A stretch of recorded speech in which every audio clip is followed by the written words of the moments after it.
And the Premier has defended claims that some businesses are struggling.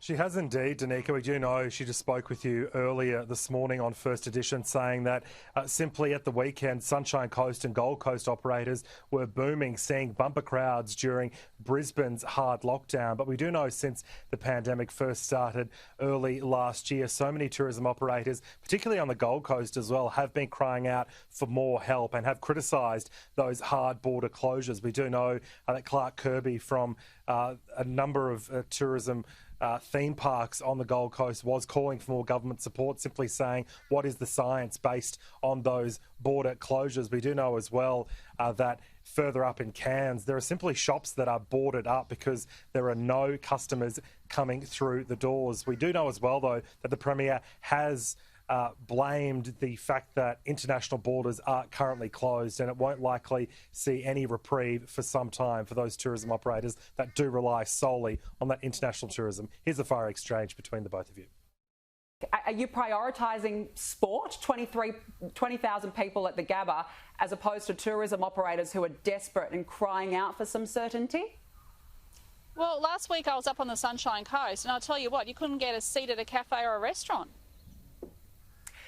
Down the Gold Coast, they've had bumper crowds over the weekend. But are you worried about the long-term impacts, though, Premier? Because there's no money in these tourism. This is a tourism economy. I mean, particularly in the far north Queensland. Well, everybody is in the world pandemic. There is no international tourism at the moment. There will not be international tourism for the considerable future. And Brendan, just on another matter, life slightly back to normal after, of course, that lockdown was lifted.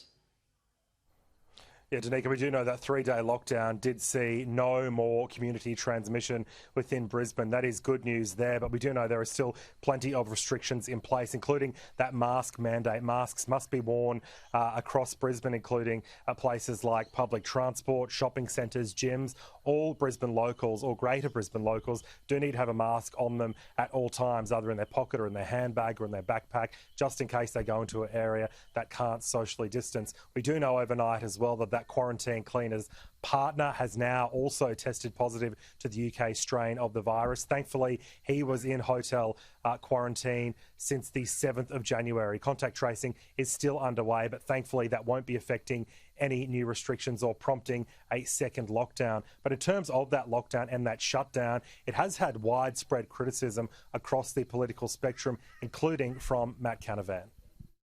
Some questions have to be asked whether this was the right strategy. Now, as I say, I understand that there were these concerns about this more virulent strain, but we also need to learn the lessons for the future.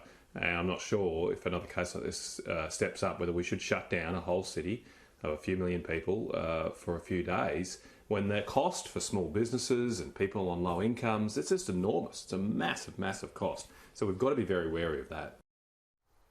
So, Danica, the next 9 days across Greater Brisbane are vital. That's based on that 14-day incubation period for the UK strain of the virus. But in terms of any future lockdowns, both the Premier and the Chief Health Officer couldn't rule out the potential for another one. So it definitely is a watch and wait situation across Greater Brisbane.